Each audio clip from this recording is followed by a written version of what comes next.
1861 में आज के दिन गुरुदेव रविंद्रनाथ टैगोर साहब का जन्म हुआ था कलकत्ता में, एक संपन्न ब्राह्मण परिवार में। जी, महान हस्ती राजेश, बिल्कुल। देखिए, ये पहले नॉन यूरोपियन थे, नॉन यूरोपियन, बिल्कुल, जिन्हें नोबेल प्राइज मिला था, बिल्कुल सही है ना, लिटरेचर के लिए, ऑफ कोर्स। तो ज़्यादा तो आप जितना मर्जी बोल लीजिए इनके ऊपर, लेकिन आगे बढ़ना पड़ेगा। 1913 में वैसे इनको नोबेल प्राइज़ मिला था। 1867 राजेश नोबेल प्राइज़ की बात हुई और आगे नोबेल प्राइज़ की कहानी भी। स्वीडन के केमिस्ट अल्फ्रेड नोबेल, जी आप जानते हैं, नोबेल प्राइज़ उन्हीं के नाम पे रखा राजेश। आज के दिन नोबेल प्राइज़ के पीछे जो बहुत बड़ी वजह है ना जी, एक बहुत बड़ा पुरस्कार होता है राजेश के साथ, है ना जी, और साथ में सिलेक्शन का जो प्रोसीजर है। हालांकि सिलेक्शन पे भी बातें उठती हैं कि आप ये देखिए, महात्मा गांधी जी को नहीं मिला ना, मार्टिन लूथर किंग जूनियर को नहीं मिला, वो अलग चीज़ें हैं। चलिए खैर, आज के दिन हम क्यों जिक्र कर रहे हैं अल्फ्रेड नोबेल साहब का, जो कि केमिस्ट थे, डॉक्टर अल्फ्रेड नोबेल मुझे कहना चाहिए।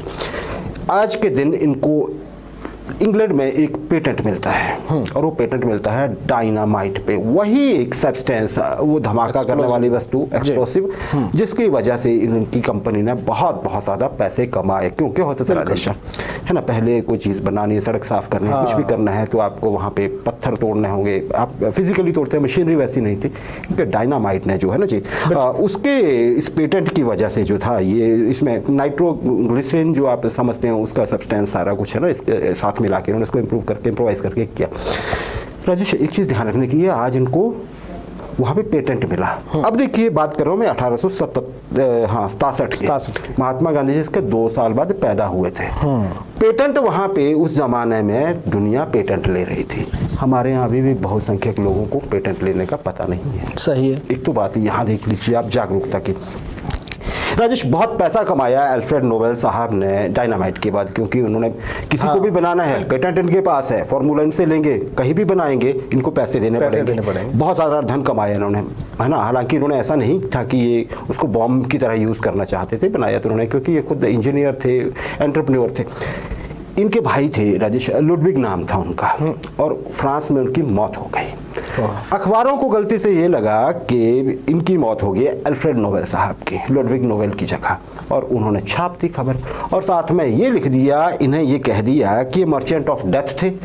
इन्होंने ऐसी चीज़ बनाई जिसने भविष्य में जो बहुत से लोगों को मारेगी, लेकिन उससे पहले ही इनकी मौत हो गई, जबकि वो गलत ही बात, ये सुरक्षित थे, सही थे। लेकिन नोबेल साहब ने जब अगले दिन ये चीज़ पढ़ी तो उनके दिल को स्टक कर गई कि अरे हाँ, ऐसा तो हो सकता है। फिर उन्होंने कहा कि नहीं, लोग मुझे ऐसे याद ना रखें। राजेश, इन्होंने अपनी मृत्यु से पहले अपना 94% जो इनके पास दौलत थी, बहुत दौलत कमाई थी उन्होंने, वो इन्होंने एक ट्रस्ट के नाम कमेटी बनाई, वो नोबेल सिलेक्शन की जो होती है, आज भी वही काम करती है। राजेश, उस समय पता है कितनी थी? 94% जो उनकी कुल दौलत थी, हाँ, ये थी राजेश 17 लाख ब्रिटिश पाउंड। आज के ज़माने में ये कोई 350 मिलियन US डॉलर बनती है ना जी, या यूरो बनती है। तो आप ये देखिए, इसी से, इसके ब्याज से ही पैसे मिलते हैं, रकम रखी रहती है। चलिए आगे बढ़ते। 2022 राजेश, मैंने कहा था ना, समझ गए ना। हाँ, बिल्कुल। ये बात हो रही है अफगानिस्तान की। आज के दिन अफगानिस्तान की तालिबानी सरकार की जो मिनिस्ट्री है, प्रोपेगेंडा मिनिस्ट्री आप या ये कह लीजिए, जो जनता को संदेश देती है, सरकारी संदेश, उसने एक आदेश निकाला सबके लिए, पूरे अफगानिस्तान के लोगों के लिए, कि आज से कोई भी महिला, से 1 साल पहले की बात है ये, बिल्कुल, अफगानिस्तान की कोई भी महिला जब घर की दहलीज से बाहर कदम रखे तो वो सिर से लेके पांव तक कपड़े के अंदर ढकी होनी चाहिए। उससे पहले था ना जी कि आप हिजाब डाल लीजिए, छोटा या कहीं से, है ना, लेकिन उन्होंने बोला ना, आपका महिला का कोई भी शरीर का हिस्सा दिखना नहीं चाहिए। अदरवाइज क्या होगा? अदरवाइज होगा ये कि जो उसका अभिभावक है, गार्जियन है, चाहे वो पिता है अगर महिला की शादी नहीं हुई है, या फिर पति है अगर शादी हो गई है, उसे पकड़ के डाला जाएगा अंदर और उस पर आपराधिक सजा दी जाएगी। ऐसा हो रहा है दुनिया में अभी भी। जी।